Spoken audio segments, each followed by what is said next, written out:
विपक्ष तो पहले से ही दावा कर रहा है कि बिहार में जनता एनडीए सरकार से उब चुकी है और इस बार बदलाव चाहती है। अब इस दावे की जो तस्वीर सामने आई है उससे एनडीए की काफी किरकिरी हो रही है।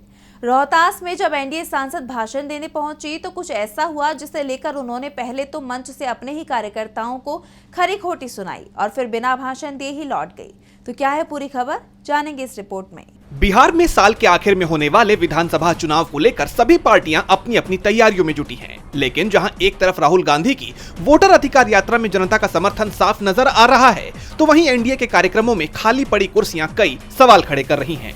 दरअसल एक तस्वीर रोहतास के नोखा में हुए एनडीए के सम्मेलन से सामने आई है, जहां मंच पर शिवहर से जेडीयू सांसद लवली आनंद कार्यकर्ताओं को संबोधित करने के लिए पहुंची थी। लेकिन वहां का नजारा देखकर वो दंग रह गईं। मंच पर जब लवली आनंद भाषण देने के लिए माइक के पास पहुंची तो सामने की लगभग सारी कुर्सियां खाली थीं।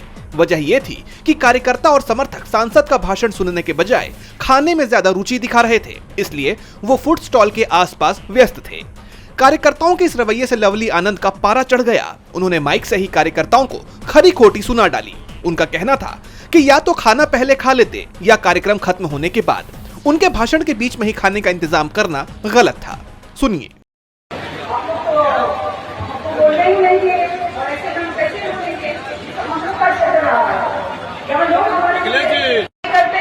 हम लोग को बुलाते हैं, कुर्सियां खाली पड़ी हुई है और बीच में आप खाना का प्रयोजन भी रख देते। खाना आप खिला देते, उसके बाद ही कार्यक्रम रखते। 2 बजे से शुरू करते, 2:30 बजे से शुरू करते।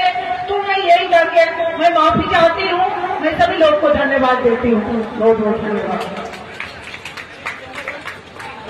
नाराज होकर उन्होंने बिना भाषण दिए ही मंच छोड़ दिया और वहां से चली गईं। वैसे कहा जा रहा है कि लवली आनंद की नाराजगी का सबसे बड़ा कारण कार्यक्रम में भीड़ का ना जुटना था। ऐसे में ये भी सवाल उठ रहे हैं कि एनडीए के कार्यक्रम में लोगों की भीड़ का ना आना कहीं लोगों के गुस्से का असर तो नहीं है। डीबी लाइव की रिपोर्ट।